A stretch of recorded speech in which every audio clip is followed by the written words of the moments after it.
যখন নিজেকে জনপ্রিয়তা প্রকাশ করার জন্য নিজে অনেক জনপ্রিয় এটা প্রকাশ করতে গিয়ে আরেকজন বক্তাকে অকথ্য ভাষা ব্যবহার করে, তখন ওই মানুষটার জনপ্রিয়তা কতটুকু কমে সে কি কখনো খেয়াল করে দেখেছেন? একটা মানুষ কখন জনপ্রিয় হয়? আমি যদি বলি আমি জনপ্রিয় ইউটিউবার, আমি এই আমি সেই, তাহলে কি আমার জনপ্রিয়তা প্রকাশ পাবে? নাকি আমি ভালো কিছু কাজ করে দেখালে আপনাদের মুখ থেকে যখন আমার জনপ্রিয়তার কথা বেরিয়ে আসবে তখন আমি জনপ্রিয় হব? বলতে পারেন। খুবই কষ্ট লাগে। বড় বড় ওয়াজিরা এখন স্টেজে ওঠে, একজন বক্তা কখন কি বলেছে, তার গীবত, তার এটা তার ওইটা কথা বলতে বলতেই তাদের সমস্ত সময় পার করে দেয়। আমরা যাদের কথা শুনে নিজেকে বদলাবো, নিজেকে মানুষ করার চেষ্টা করব, তারাই যদি আমাদেরকে অমানুষ হওয়ার, গীবত করার মতো শিক্ষা দিয়ে থাকে, তাহলে আমরা কবে মানুষ হব? বলতে পারেন। আমরা কেন মুসলমানের পায়ে বারবার কুড়াল মারছি? বলতে পারেন। অমুক ভালো না, তমুক ভালো না, অমুকের জনপ্রিয়তা বেশি, তমুকের জনপ্রিয়তা বেশি, এই নিয়েই চলছে আমাদের মুসলমানদের মধ্যে দ্বন্দ্ব।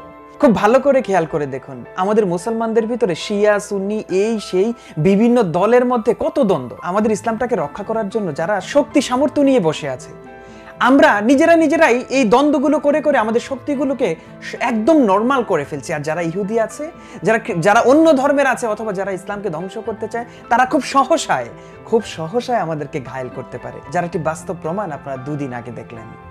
এভাবে যদি আমরা দ্বন্দ্ব করে যাই, এভাবে যদি আমরা মুসলমানেরাই এভাবে যদি একজন আরেকজনকে নিচে নামানোর জন্য, একজন আরেকজন মানুষের জনপ্রিয়তা কমানোর জন্য, নিজের জনপ্রিয়তা প্রকাশ করার জন্য এভাবেই নিজেকে বিক্রি করে দেই, তাহলে ইসলাম কোনোদিন প্রচার হবে না। ইসলাম কোনোদিনও প্রচার হবে না। হিন্দু মহিলা কেন স্টেজে উঠে মুসলমান ধর্ম গ্রহণ করলো, একজন হিন্দু মা কেন স্টেজে উঠে মুসলমান ধর্ম গ্রহণ করলো, এটাও সম্ভব নয়। আমাদের দেশে যখন আমাদের মা বোনেরা সিনেমা হলে গিয়ে সিনেমা দেখে তখন কোনো প্রবলেম নাই। আমাদের দেশে যখন মা বোনেরা রাস্তাঘাটে শপিং মলগুলাতে উলঙ্গ অবস্থায় ঘোরাঘুরি করে তখন কোনো সমস্যা নাই। একজন বোন হিন্দু ধর্ম থেকে যখন মুসলমান ধর্ম গ্রহণ করার জন্য স্টেজে ওঠে তখনই প্রবলেম হয়ে যায় আমাদের মুসলমানদের মধ্যে। কখন আমরা মানুষ হব, কখন নিজের বিবেককে পরিবর্তন করব বলতে পারেন, কখন নিজের বিবেককে জাগ্রত করব বলতে পারেন।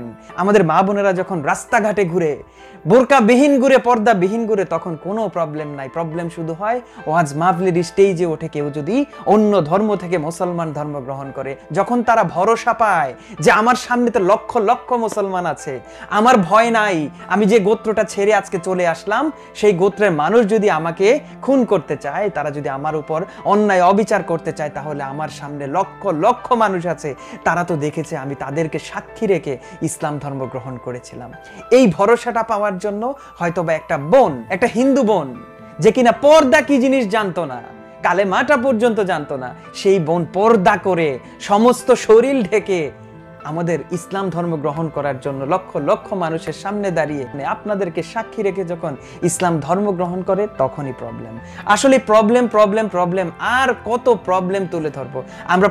প্রবলেম খুঁজতে একটা সময় দেখা গেছে আমাদের যেই আসল নেয়ামতটুকু পাওয়া দরকার সেটাই আমরা হারিয়ে ফেলি। তাই বন্ধুরা, চলুন আমরা সবাই মিলে এমনভাবে ইসলামকে প্রচার করি যাতে আমাদের ইসলামটা সুন্দরভাবে সুস্থভাবে প্রকাশ পায়। ভুল ত্রুটিগুলো ধরিয়ে দেন, এমনভাবে ধরিয়ে দেন, এমন জায়গায় বসিয়ে ধরিয়ে দেন যাতে ইহুদি নাসারা যারা অন্য ধর্মের আছে তারা আমাদের মুসলমানদেরকে থুতু দিতে না পারে, তারা যাতে সুযোগ না পায় আমাদের এই দ্বন্দ্বনীয় আচরণগুলো দেখে, তারা যাতে সুযোগ না পায় আমাদের ইসলামের উপর হামলা করতে। এতটুকুই চাওয়ার, কিছু বলার নেই। আপনারা ভালো থাকবেন, সুস্থ থাকবেন। দেখা হবে আগামী ভিডিওতে। আসসালামু আলাইকুম।